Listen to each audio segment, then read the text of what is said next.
യോഹന്നാൻ 6 അതിന്റെ 6-ാം വാക്യമാണ്, 5-ാം വാക്യമാണ്. സ്തോത്രം.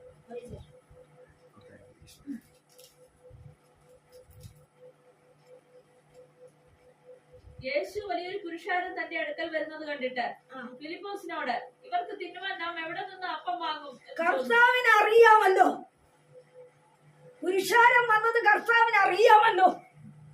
പിന്നെ എന്തിനാ ഈ പാഴ് ചോദ്യം ഫിലിപ്പോസിനോട് ചോദിച്ചു? ദൈവത്തിനറിയാം നിന്റെ അടുക്കൽ വരുന്ന ജനത്തെ എന്തൊക്കെ ചെയ്യണമെന്ന്, എന്തൊക്കെ കൊടുക്കണമെന്ന്, എങ്ങനെയൊക്കെ അവർക്ക് വേണ്ടി പ്രാർത്ഥിക്കണമെന്ന്, എങ്ങനെയൊക്കെ അവർ മുമ്പോട്ട് പോകുന്നു ദൈവത്തിനറിയാം. കാര്യം അവൻ ആദിയിൽ അന്ത്യം അറിഞ്ഞിരിക്കുന്ന ദൈവമാണ്, ആരംഭവും അവസാനവും കണ്ട ദൈവമാണ്, ഇല്ലേ?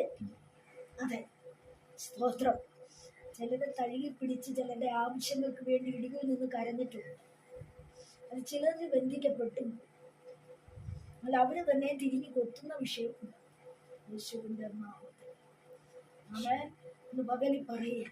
അവൻ അതിന്റെ അടുത്ത വാക്യത്തിൽ എന്താണ്? അവൻ എന്ത് ചെയ്യുവാനിരിക്കുന്നു ചില പ്രശ്നം നിന്റെ മുമ്പിൽ കടത്തി വിടുമ്പോ ഓർത്തോണം, അവൻ അവന്റെ മുൻപിൽ ഇതായിട്ട് ഞാൻ സമർപ്പിക്കുക. കർത്താവേ, അവൻ എന്നെ ഒന്ന് പുതുതാക്കുവാൻ നിനക്ക് കഴിയും. അവൻ എന്നെ ഒന്ന് അവസാനപ്പെടുത്തുവാൻ നിനക്ക് കഴിയും. അവൻ എന്റെ ആത്മാവ് എന്റെ ഉള്ളിൽ വിഷാദിച്ചിരിക്കുമ്പോൾ നീ എന്റെ പാത അറിയുക.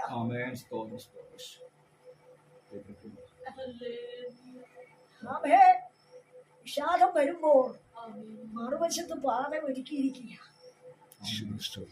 ഇതാണ് സങ്കീർത്തനക്കാരെ വിളിച്ചു പറയുന്നത്. അവേ, എന്റെ ഉള്ളിൽ എന്റെ ആത്മാവ് വിഷാദിച്ചിരിക്കുമ്പോൾ നീ എന്റെ പാത അറിയും. പാത ഒരു വശത്ത് ഒരുക്കിയേച്ചുവാണ് അവൻ വിഷാദം വരുത്തുന്ന വിഷയം കടത്തിവിട്ടതെന്ന്. തീ വരുന്നത് ആർക്കും സുഖമല്ല. തീ എന്തിനാ വരുന്നത്? ഏലിയാവിനെ പുറത്തിറക്കിയേച്ച് ദൈവം പറഞ്ഞു, ആമേ നീ പുറത്തു വാ, എനിക്ക് സംസാരിക്കാനുണ്ടെന്ന് പറഞ്ഞു. ഇവയുടെ പുറത്തു വന്നു. കടത്തിവിട്ട നല്ല അനുഭവം വല്ലതാണ്? അല്ല, തീയാ അല്ലേ? ഭൂകമ്പമാ, കൊടുങ്കാറ്റ. പക്ഷെ ഇതിലൊക്കെ ഏലിയാവ് നഷ്ടപ്പെട്ടോ?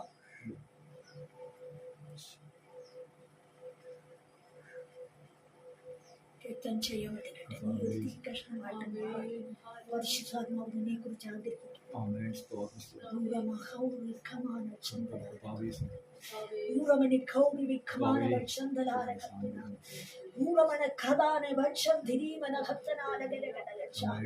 ചുവട്ടടികളെ നോക്കിയിരുന്നു, ചുവട് വെപ്പിക്കരുതെന്ന് വാദിച്ചുകൊണ്ട് നീ ശരിയാകത്തില്ല എന്ന് പറഞ്ഞവരുടെ നടുവില് ആമേ കോവയ്ക്ക് നിന്നെ വീണ്ടും എടുത്തു വയ്ക്കുവാനുണ്ട്.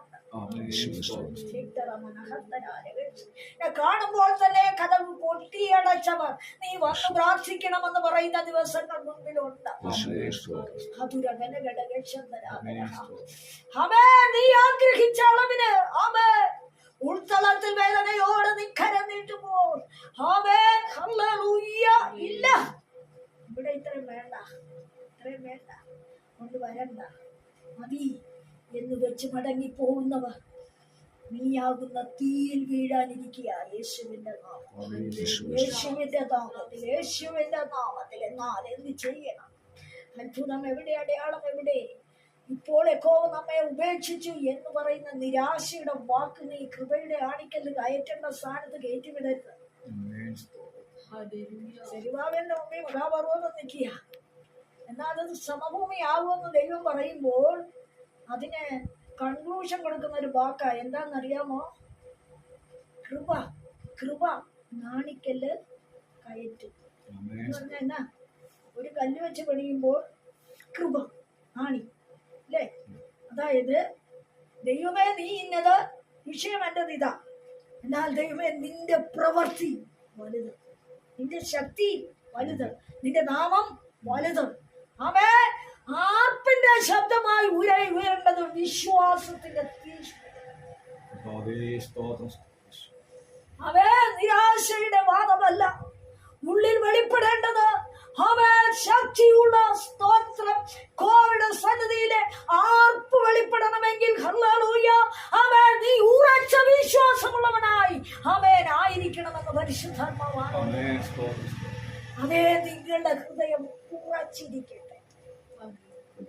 ദൈവത്തിൽ പലരും ശുശ്രൂഷ ചെയ്യുന്നുണ്ട്, പലരും ദൈവസ്ഥലം നിൽക്കുന്നുണ്ട്, ശുശ്രൂഷയിൽ മുമ്പോട്ട് പോകുന്നുണ്ട്. പക്ഷെ വിശ്വാസം എന്ന തീഷ്ണത ഇല്ല. ജൽപ്പനമായി പോവുക, വചനം വായിച്ചു വിടുക, പറഞ്ഞ് ഫലിപ്പിക്കുക അല്ല. ആമേൻ നിന്നെ ചലിപ്പിക്കണമെങ്കിൽ പരിശുദ്ധാത്മാവിന്റെ വിശ്വസത നിന്റെ മേൽ കടക്കണം. പരിശുദ്ധാത്മാവെന്ന കാര്യത്തെ ഉറപ്പിക്കണം. അതെങ്ങനെയാ? ആമേൻ ഹല്ലേലൂയ ആമേൻ എന്റെ ദൈവം എനിക്ക് വേണ്ടി ചെയ്യും. ഓ ഞാൻ പറയുന്നത് സംഭവിക്കും. കാരണം ഞാൻ അവന്റെ കയ്യിലിരിക്കുന്ന വ്യക്തിയാണ്, ഞാൻ അവനെ വിശ്വസിക്കുന്ന വ്യക്തിയാ. അതെ നിനക്ക് മഹാപ്രതിഫലമുള്ള അവന്റെ ധൈര്യം തള്ളിക്കളയരുത്.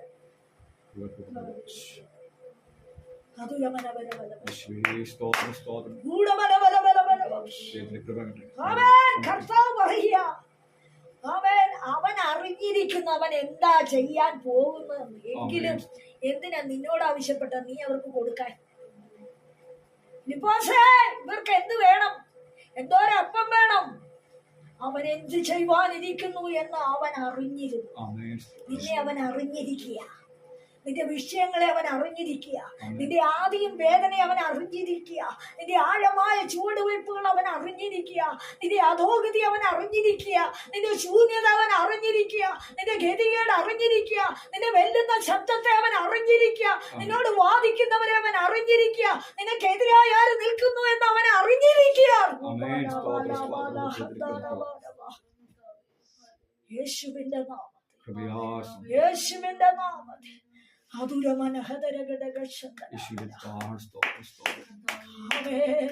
ഇത് പകലിൽ അവന്റെ ഒറ്റ വാക്ക്, നീ ഈ ബലത്തോടെ പോയാൽ മതി. നീ അത്ഭുതം തിരയണ്ട, അടയാളം തിരയണ്ട. ആമേൻ ആമേൻ വാദിക്കുന്ന ശക്തിയുടെ വലിപ്പത്തെ നീ ഗവനിക്കണ്ട. നിന്നെ തടയുന്നവരെ നീ ശ്രദ്ധിക്കണ്ട, നിന്നെ അടയ്ക്കുന്നവരെ നീ ശ്രദ്ധിക്കണ്ട. അവരുടെ ഗർവത്തെ, അവരുടെ ഭാവത്തെ, അവരുടെ അഹങ്കാരത്തെ, അവരുടെ നിഗള ഹൃദയത്തെ, ആമേൻ അവരുടെ വാഗ്വാദത്തെ നീ ഗവനിക്കേണ്ടത്.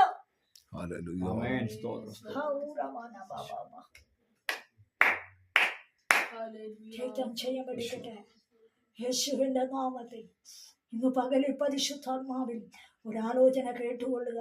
നീ ശ്രദ്ധയോടെ അവനെ അന്വേഷിക്കുമെങ്കിൽ, ആമേൻ അവനോട് നീ അടുത്തു വരുമെങ്കിൽ, അവനെ നീ മാനിക്കുമെങ്കിൽ, ഒരു അത്ഭുതത്തിന്റെ ഉറവ് നിനക്കായി പ്രത്യേകം അവൻ തുറക്കുകയാണ്. ചെയ്യമെടുക്കട്ടെ. പാളിപ്പോയ പദ്ധതിയിലേക്കല്ല, പരാജയപ്പെട്ട വഴിയിലല്ല, ആമേൻ പതിരെന്ന് പറഞ്ഞ് തള്ളിയവരുടെ നടുവിലല്ല, ആമേൻ മാനിക്കത്തക്ക വിധത്തിലുള്ള മാന്യതയുള്ള അളവും തൂക്കവും ഒത്ത അനുഭവത്തിൽ കൂടെ നിന്റെ മടി നിറച്ചു തരുവാൻ അവൻ സമ്പന്നനായ ദൈവമെന്ന് ഉറച്ച അവനിൽ വിശ്വസിച്ചുകൊണ്ട് നീ യാത്ര ചെയ്യുക. ആമേൻ ഇരട്ടി പങ്കിന്റെ ഒരു ആധാരം നിന്റെ മടിയിൽ അവൻ ഏൽപ്പിക്കാൻ പോവുകയാണ് യേശുവിന്റെ നാമത്തിൽ. ആമേൻ തടഞ്ഞവരുടെ മുമ്പിൽ, തടുത്തവരുടെ മുമ്പിൽ അവൻ തരുവാൻ കൽപ്പിക്കുന്ന ദൈവമെന്ന് വ്യക്തം ചെയ്യുന്ന പകലിൽ അറിഞ്ഞുകൊള്ളുക. തരുവാൻ അവൻ കൽപ്പിക്കുക. ഇസ്രായേലേ നീ കേട്ടാൽ മതി. ഇന്ന് യഹോവ നിന്റെ മുമ്പിൽ ഇറങ്ങുകയാ, ഇന്നവൻ നിന്റെ മുമ്പിൽ വരികയാ, ഇന്ന് നിന്റെ സഭയിൽ അവൻ വരികയാ, ഇന്ന് നിന്റെ കുടുംബത്തിൽ അവൻ വരികയാ, നിന്റെ ബന്ധങ്ങളിൽ അവൻ കടക്കുകയാ.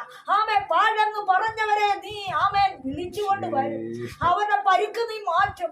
അവനെ വെച്ച് കെട്ടി ആമേൻ ഉണക്കി, ആമേൻ നല്ല ആമേൻ തൈലം തേച്ചവരെ ഭദ്രമാക്കി ആലയത്തിലെ പലകളായി മാറ്റി കൊണ്ടുവരുമെന്ന്.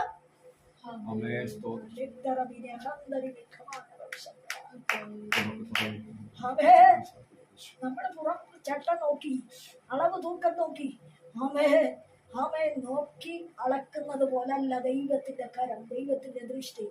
എങ്ങനെയാ? നമ്മൾ ഉദ്ദേശിക്കുന്ന അളവല്ല, നമ്മൾ ഉദ്ദേശിക്കുന്ന ആലോചനയല്ല. നമ്മൾ ഉദ്ദേശിക്കുന്ന വഴിയല്ല. ആമേ, കർത്താവിന്റെ കരം വല്ലഭത്വത്തിൻ്റെതാ, അത് വല്ലഭത്വത്തിൻ്റെതാ, അത് അത്ഭുതങ്ങളുടേതാ, അത് അതിശയം ചെയ്യുന്ന കരമാ, അത് അനുഭവത്തിന്റെ പൂർത്തിവിധി വരുത്തുന്ന ദൈവമാ. ആമേ, ഇത് പകരം നീ ഉറയ്ക്ക് ഒരു ഗിരിയോനെ പോലെ ഒറ്റയ്ക്ക് നിന്ന് മെതിക്കുവാൻ തയ്യാറുണ്ട്. നിനക്ക് നഷ്ടമെന്ന് പറഞ്ഞത്, ശൂന്യമെന്ന് പറഞ്ഞത് മടക്കി തരുത്തുന്ന, അവേ തന്ന് നിന്റെ കൈ നിറയ്ക്കുന്ന ഒരു ദൈവമുണ്ട്. ഓ, നാളുകളായി നീ ചോദിക്കുന്നുണ്ട്, ഒരനുഭവം എനിക്കില്ലെന്ന്. ഇല്ല, എന്നാൽ അസാധ്യങ്ങളെ സാധിപ്പിക്കുന്ന യഹോവ ഒരത്ഭുതം നിന്റെ ജീവിതത്തിൽ ചെയ്തെടുക്കുക തന്നെ ചെയ്യും. രക്തം ചെയ്യമെടുക്കട്ടെ, രക്തം ചെയ്യമെടുക്കട്ടെ. പോയതിലേക്കും പരാജയപ്പെട്ടതിലേക്കും നീ തിരിഞ്ഞു നോക്കി നിരാശപ്പെട്ടു പോകേണ്ട. കോവിഡ് കരത്തിന്റെ വല്ലഭത്വം പിന്നാലാമേ ദേശത്ത് ചെയ്തെടുപ്പാൻ അവൻ ശക്തിയുള്ള ദൈവം. എന്നാൽ ഉണർന്ന് ജാഗരിക്കുക, രാവിലെ യാമ ഉണർന്ന് നിലവിളിക്കുക. അവൻ അത്ഭുതത്തിന്റെ ദൈവമായി നിന്റെ ജീവിതത്തിൽ വെളിപ്പെടുക തന്നെ ചെയ്തു. ആമേൻ. പറന്നു പോകുന്നതും പാറ്റിക്കളഞ്ഞതും പതിരെന്ന് പറഞ്ഞതും മാറി നിൽക്കട്ടെ. യഹോവ നന്മണികളെ കളപ്പിലയിൽ കൂട്ടി വയ്ക്കത്തക്കവണ്ണം യഹോവയുടെ ആത്മാവ് നിനക്കായി ഒരുക്കുന്നുണ്ട്. ജാഗ്രതയോടെ അവനെ അന്വേഷിക്കുക, ഇഷ്ടത്തോടെ അടുത്ത് ചെല്ലുക. അടുത്ത് ചെന്ന് അവൻ അടുത്തു വരുന്ന ദൈവമെന്നും മാനിക്കുന്ന ദൈവമെന്നും ഈ ആണ്ടുവട്ടം മധ്യം ആകുമ്പോഴേക്കും നീ ആഗ്രഹിച്ച ചില ഉറവുകളെ അവൻ തുറന്ന് നിന്നെ മാനിച്ച് അനുഗ്രഹിക്കുക തന്നെ ചെയ്യുന്നത്. ഈ സ്ഥിതി മാറ്റി പിന്നെയും ആമേ കെട്ടിപ്പൊക്കുവാൻ, കേടുമാറ്റുവാൻ കോവിഡ് കര നിനക്ക് വേണ്ടി വെളിപ്പെടുക തന്നെ ചെയ്യുമെന്നും കോവിഡ് വായലോ അരുളപ്പാട് അറിയിക്കുന്നു. യേശുവിൻ നാമത്തിൽ.